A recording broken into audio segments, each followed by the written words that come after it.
Hey everybody, Barry here again. I made a new shirt, like another one. How cool is that? So, I'm just getting used to the Cricut, getting used to the design space and the print and cut. Man, it's a lot of work. Cass is way better at this than I am, and she usually does it, but I try my best. Also, oh, the girls are here. So, I made up some stickers too, some new ones. And I got some purple and pink. This is more red than pink, but I went for pink. And blue and just the original black. I'm just making up some, just little extra ones, playing with colors and stuff, just learning how to use the Cricut really is the thing I'm doing. And so I've got a pile of stuff on the go. Cass ordered some sticker vinyl plus the permanent clear thing that goes over it to make it waterproof. So that's really, really cool. If anybody would like to order a sticker, or if you would like something made up, like to do with, you know, the channel and stuff, and something you'd like to see, just let me know and I'll see if I can design it. And we'll go from there. So, oh yeah, you don't know where to get them. If you'd like one, look up Station Road Rat Rod's YouTube on Facebook and just follow the group, message me, whatever. My name is Barry Lambert. I don't think I've ever actually said my last name on here. That's funny. But anyway, tonight I started a little bit earlier after work, just seeing what I could do with the wiring to make 100% sure that this wiring is correct. Because I had a manual transmission harness that I put a 4L60 transmission harness in, and then I had to go and switch all the pins to make it a 4L80 harness.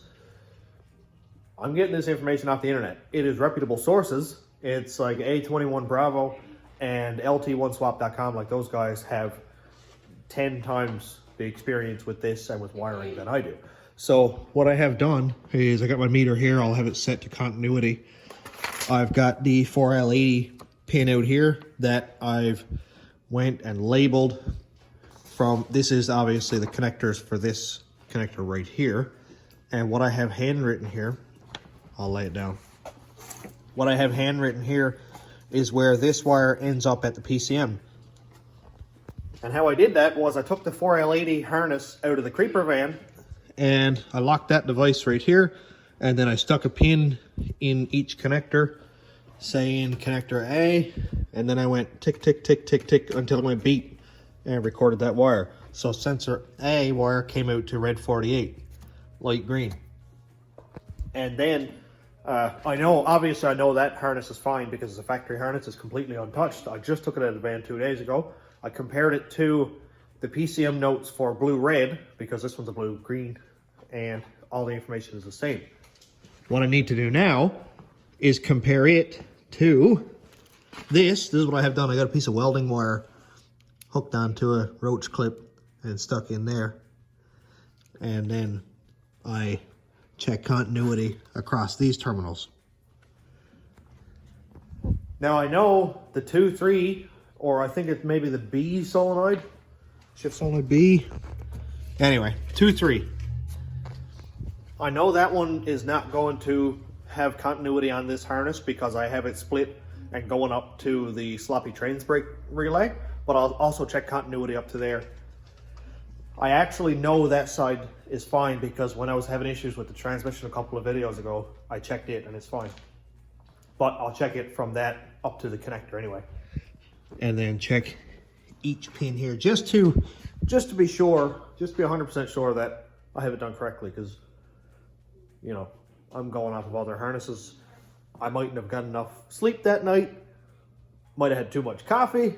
It's very easy to switch up 2 pins and then you're wrecked. Then I got to diagnose all that in under a van on my back. Much easier to do it right here. So that's what I'm going to go at right now. I'm going to throw it on time lapse so the girls can enjoy their YouTube videos and not be on pause giving me hard looks from over in the corner. And see, they're not impressed. So I'm going to throw it on time lapse and we'll get at it and back in a little bit.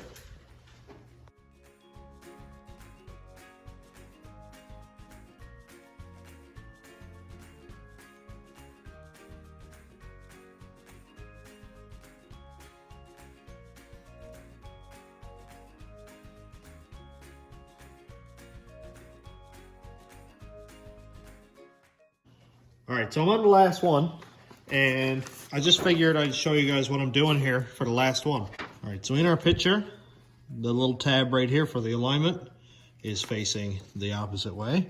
You can see it like right there. And pin S is the one, this is not cooperating. That's right here on the end. So that would be this pin right over here on the end. And what I have done, people say you shouldn't put wires or anything in through a pin, but this is much smaller than the actual transmission pin. This is just a piece of 035 welding wire. So I've got it clipped onto this clip here, and I just lay that one in place. You can see that it just falls right in place. It's quite loose. It's not going to damage anything. And I just kind of lay this over here. So I'm going to check continuity from this pin S to, it should be red connector, number 2, and a brown wire. So then I take my opposite side of the lead, and this machine, just so I'll show you, is set up here to beep. So I'll just test the beep just to be sure. Over on my wire, wherever it is, here it is. I just touched the 2 connectors together and we have continuity. So that means the machine is working. I'll never get it to set up the same now. So we're looking for red pin 2. This should be fairly easy to find. Blind machine.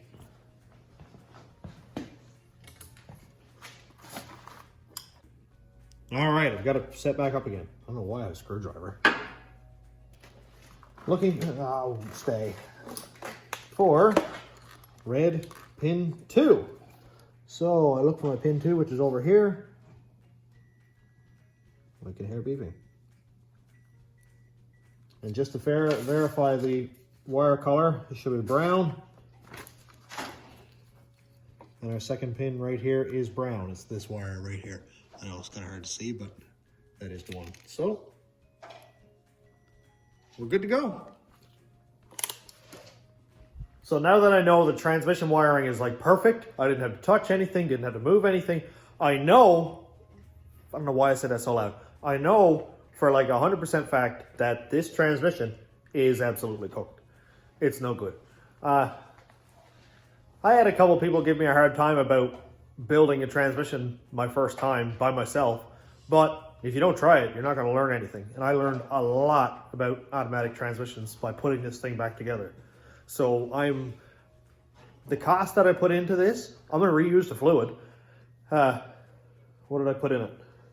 A new filter, which was like 15 bucks or something. A new filter kit and a new tail shaft seal. So it probably cost me 50 bucks or 60 bucks overall, but I'll get some of that back with the fluid. Not a big deal. I enjoy doing it. I absolutely love doing it. I do wish it turned out better, but I had ultra low expectations for this. I didn't use any new parts. I didn't use any new clutches. I didn't use any new seals inside the transmission. I drilled a pile of holes in places that I had no idea if I was supposed to drill there or not, but some guy on the internet said I should, so I did. And I drilled all the shift holes. I didn't have a small enough drill bit, so I just drilled them all to 1/8 inch. And, you know, sometimes it works, sometimes it doesn't.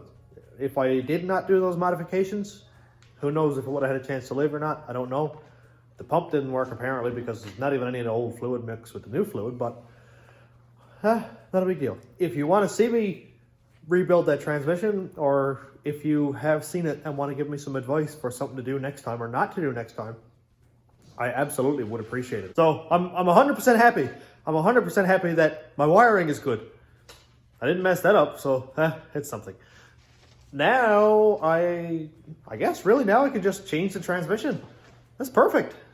I'll just switch it over. I got to come up with sort of a plan so I can keep the engine in place, because I don't want to go removing the rack and taking the power steering pump off and all. I'm not messing with that. So I think, hi Chloe. I think I will, I don't know, maybe run a ratchet strap to each frame rail to keep the engine tipped this way, because the engine is like super close to that transfer line for the power steering rack, which you can't see. I'll probably loosen up my engine mount bolts because, of course, this is solid engine mounts. It ain't going anywhere. All I need to do is jack up the transmission just high enough to pull it back off the dowels, and then it can go on its own way anyway.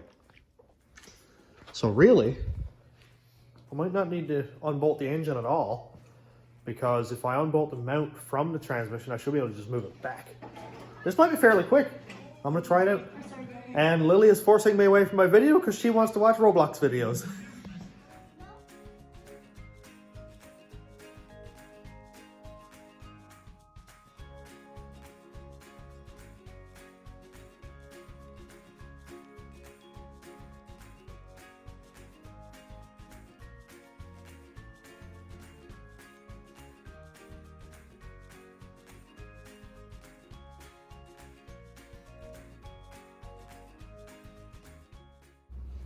So the transmission is off the back of the engine. Everything came out really well there. I didn't even have to touch the engine bolts. And I put in the new tail shaft seal. I put in a new piece of one of these. Well, I unscrewed that one because the line seized in it. Screwed in the other one. Broke it off inside the transmission, and I had to get that out with an easy out. That was a pain. But, something really, really exciting. So my brother Tyler, Julia, and their daughter Maddie stopped by for a visit. And he brought me something. Now, I gotta show you first. This thing is so cool. I'm not a hunter. I don't really, I'm just not a hunter. I just don't do it. Lots of people do. All good. I'm more of a target kind of guy, or your zombies when, well, you know, permitting. So this thing is sick. It's fairly old. Our cousin or uncle or something, Terry, owned it, and it's a full wood stock. It's got some stuff here. It was just paper or something up against it, but anyway, that's all good. And this is a 175-pound draw, and he brought me 4 bolts to go with it. So this thing, that is so cool. I got some videos of Chloe and Lily and I shooting my old Timberland Stalker compound bow. And it's funny because Tyler gave me that one too.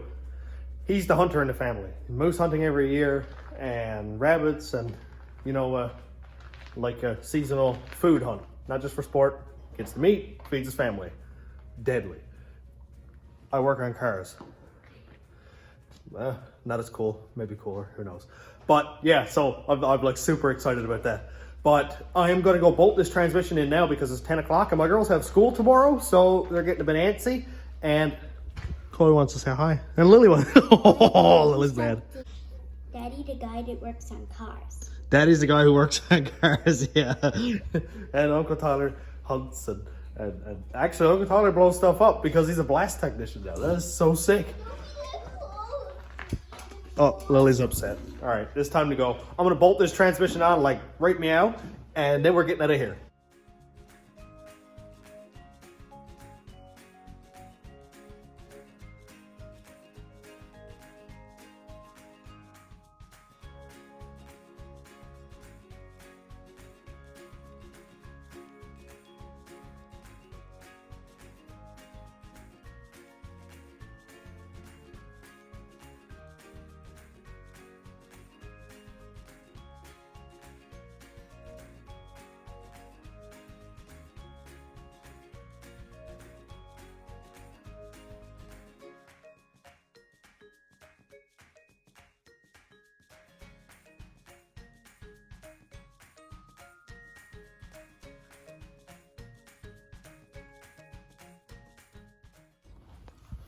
Well, this is coming along super well. The transmission is on the frame. That was the hardest part, getting it off the frame, new one in, all that good stuff. I went ahead and put the seal in, plugged in the cooler hoses, plugged those into the side of the transmission over here. And now I guess I just gotta plug it in, which is not serious. I kind of want to see if I can make up the shifter so I don't have to be down there with a pair of vice grips like shifting it into gear, because that's dumb. So I'm gonna try to make up a bracket for the shifter. The worst part is it's all the way up here. The transmission is down there. And with it on the floor, it's horrible. It's so hard to work with because it's so tight to the floor of the van and I can't really get at anything. So I'm gonna see if I can pull the shifter down off of the van, hook it to the side of the transmission, and then I'll know kind of what kind of room I have to work with, or what I have to do to make a bracket. So I'm going to search up how to remove the shifter cable from this thing, and then I'll continue on.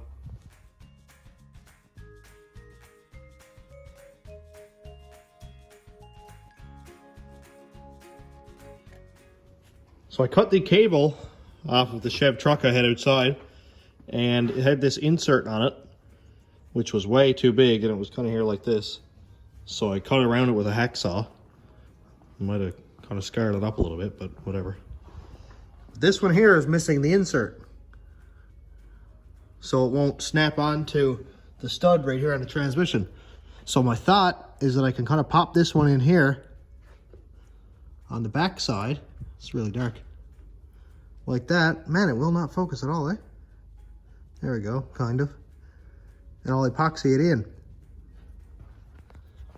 I just got to file it down a little bit more so it slips in a little bit easier, and then I'll throw some epoxy on it. And we'll have a shifter again.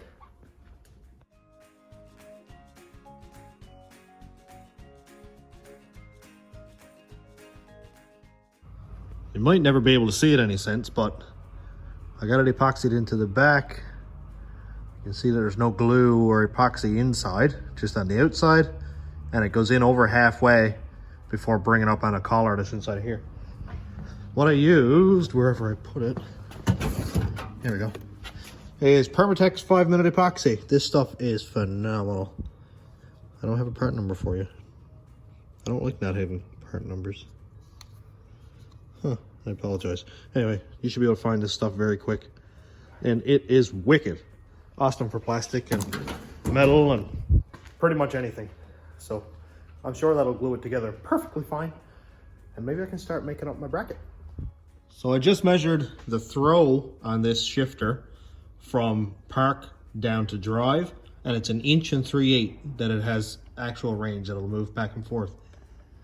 Now I do have an issue where I'll try and set this up the best I can. The shifter lever itself on the transmission, so we go park, reverse, neutral, drive, we're looking at almost 1 3/4 inches by the time it swings back. So I might have to cut this lever off and move this knob part here down farther to make the arc less, and hopefully that'll work for me. Now it took a little bit of digging because I didn't quite know the name, but I found an arc length calculator online that uses the degrees of rotation and the radius of what's rotating, I guess. So right here I have the shifter, and I'll set it up on a tripod. So here is our original shifter with the point here, and the swing, or the arc length, goes like this. Obviously it's not going to make a straight path because it's at a fixed point and it goes at an arc.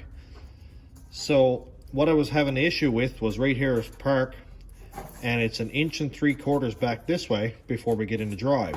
Now it's backwards because a regular transmission shifts down this way because the truck cable comes in from behind, but the van cable comes in the front, so it's going to pull it forward to go into park.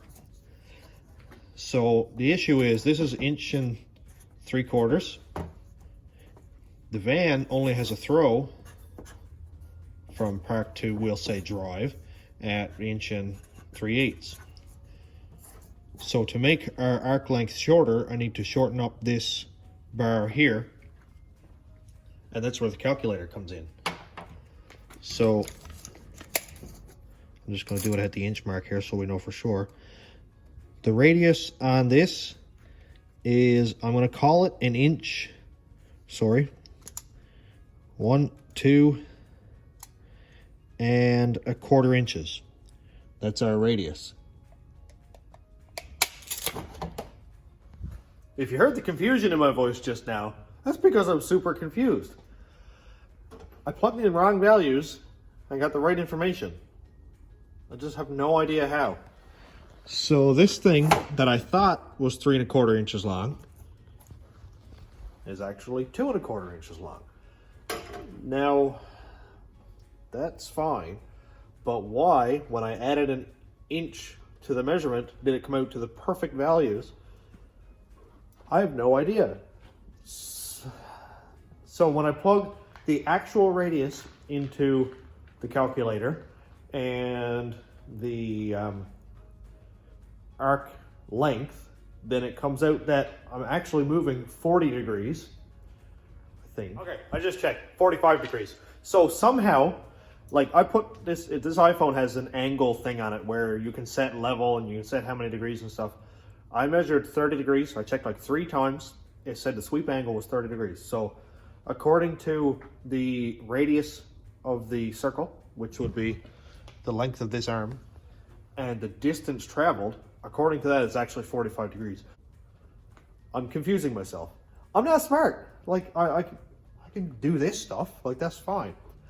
But the internet, these calculators really help with that when I can just plug in values and everything is good.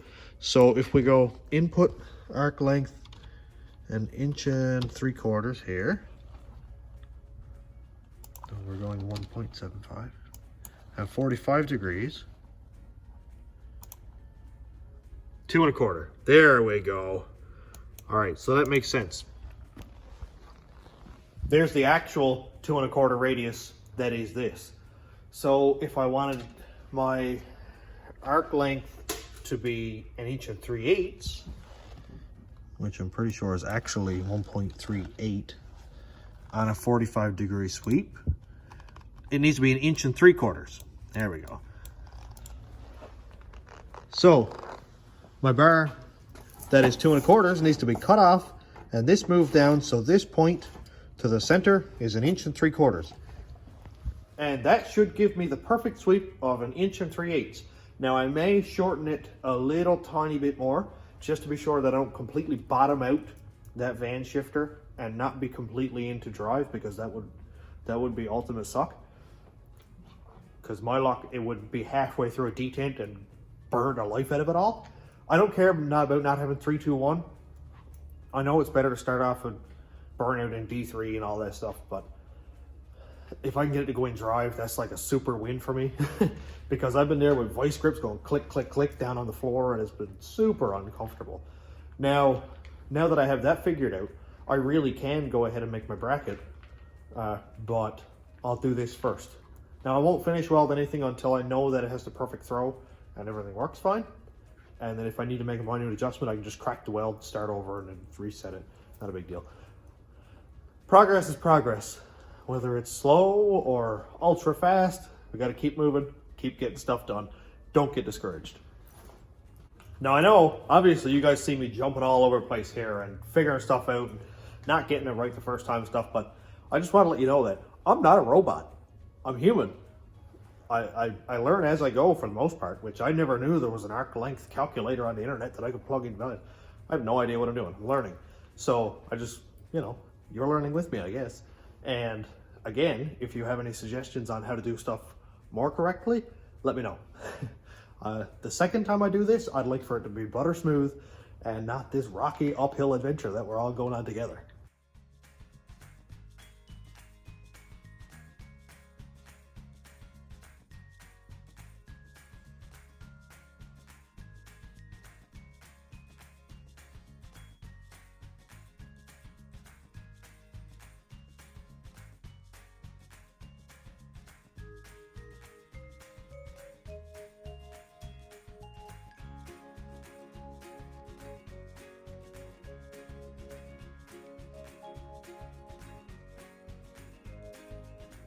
Well, I got the shifter bracket tacked up. It's still a little hot, but not too serious. So it's only tacked. Yes, it's ugly. Yes, I'm going to clean it up. Nice thing about having extra parts is, well, I don't need to cut this one up in case it needs to be a backup. So it's the same, just smaller. Now I'm going to measure the distance from this point, because it's in park, which will be right here, up to right here. And take off a little bit, because this thing here is actually adjustable. Like, it can be shortened a little bit and then it locks back into place. So if I take a ½ inch off, I can collapse this thing here a ½ inch or so. That way I've got some adjustment room on the end right here in case that bracket wants to move, whatever. But I'm going to take this off of the shifter cable. This is the part from the van. Man, everything in the world is all hooked up on that. And don't pour gas everywhere. And I'm going to see if I can adapt this piece here probably to the lower bolts on the bell housing or something like that. These holes are threaded, so that would be like perfect. I could just bolt my bracket right to that and not have to worry about it. I can unbolt it from here, unbolt it from there. Everything will be perfect. So I'm going to go ahead and do that and see where this video takes us.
All right, we're getting super close. I got the brackets made.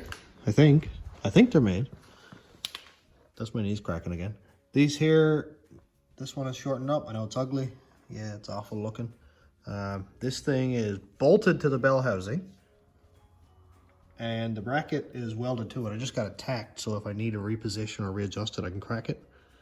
And it should be, well, I adjusted it this way, so it's a straight shot to that on an upward angle. So when this comes back that way, see how it drops. Now it's not going to go back that far, but park, reverse neutral, drive. Now it's pretty much a perfect straight shot between the shifter linkage and there. So I don't think it's going to bind this way or anything. But right now I'm going to put the van down far enough so that I can get the cable hooked into place and see if we can make it shift. I don't expect this to be a one-shot deal. I might have to make some adjustments and stuff, but won't be, no time we'll be shifting. All right, there's a real tight spot down here, but we can see that my bracket, now the van is still this much high, so it's a bit tight here, but the bracket, that fits and locks in place. And like I said earlier, I made it too long, but this is actually adjustable, and you just pull it back, snap that in place, and it locks. So that's easy. So I'm going to unlock this. Oh my God. Yeah. Come on. There we go. All right, so that's unlocked. And we can see my piece here that I epoxied in. So that's, won't work that way. Let's do it over this way. So I'm going to pull it back until it's in the position that it needs to be. And now that's there. And now all I got to do is lock this in place. Now I should be able to test it. Let's try it. Okay, we're up top. I still don't have this shift lock thing figured out yet, so I got to use the unlock shift lock thing. So I'm going to pull that down here. Now it's unlocked, and oh, we've got reverse. And I guess that's drive.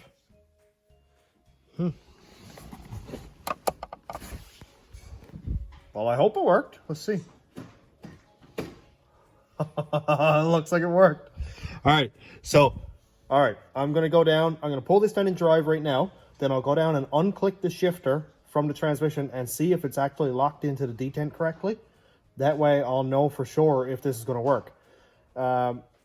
With the shifter unhooked from, say, the van transmission, or just not hooked up at all, it's got completely free range. There is no click, click, click on this part right here. Obviously, it sits in a little notch right here, but you can see that it's park, and then it's a long ways down to reverse, then it's a short ways to neutral, then it's a short ways to drive. And that's the way it is on this 4L80 also. You could see earlier in the video where it went like a big sweep click over to reverse and then little tiny clicks back to neutral and drive. So this could work really, really well. I'm going to try that again. I'm completely blind because the flash is on this camera. All right, so little thingy. I'm going to find a way to deactivate this completely because I could care less if it's got a shift lock anyway. But all right, over here. Reverse. Ooh, nice solid click. One more. Okay, nice solid click. Nice solid click. We're not going to have our plus and minus thing, but I don't care about that anyway. So now that it's in drive, I'm going to go down and, hey, let's see if it worked. Okay, we're back down and under again. Super tight spot, but let's see what we've got here.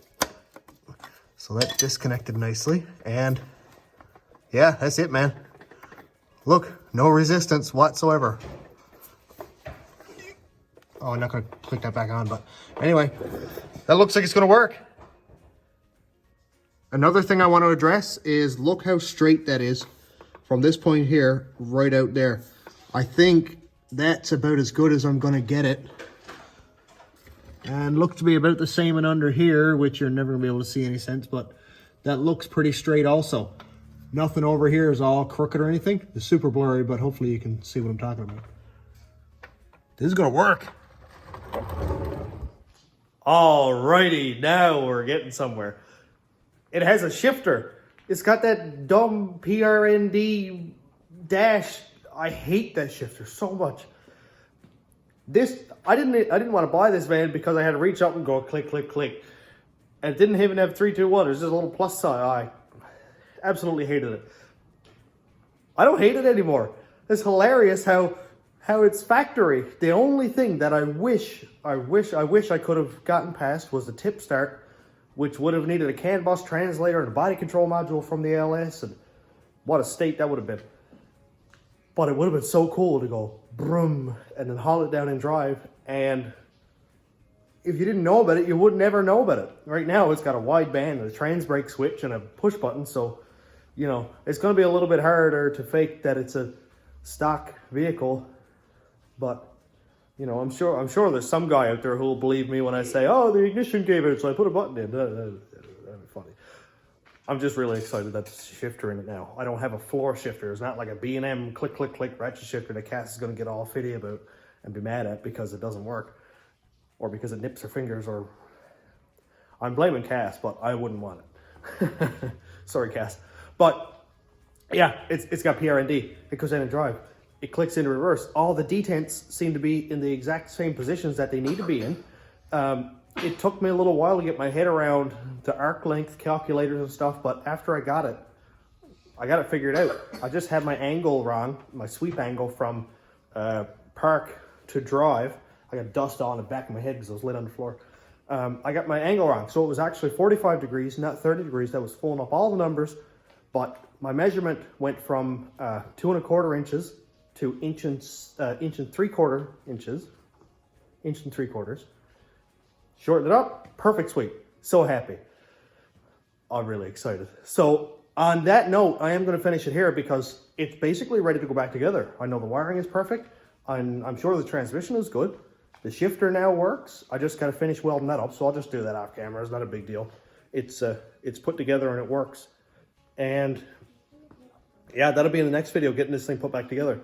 I'll also sneak in a couple of videos about getting the Wolfsburg LS or the what's it called, or the Harlequin D-stroke 6-liter or whatever I'm going to end up calling it. So a lot of people like the idea of it so far. So When I have all the pieces painted and put together, I'll do one video called Harlequin D-Stroke 6-liter and, you know, see where it goes. It'll be a laugh. I don't intentionally mean to actually make anybody mad or piss anybody off. I just do stuff for a laugh, and I can be a troll sometimes, but yeah, that's part of it. So yeah, this is done. This is exciting. And I'd like to thank everybody for subscribing again. Thanks for liking the videos. Thanks for sharing. Everything helps. My channel has been growing a little bit at a time recently, and I want to thank all of you guys for that, because without you guys, why am I doing this? Why do I have this phone up right now videoing everything? So if you like it, give me a thumbs up, let me know. If not, well, give me a thumbs down. Let me know why you don't like it, what I should change, you know. And if I can make it happen, I'll absolutely make it happen. And once again, I'd like to thank my patrons. And if you would like to check it out, it is patreon.com/stationroadratrods. Thanks again. Thanks for watching. Have a good night, everybody.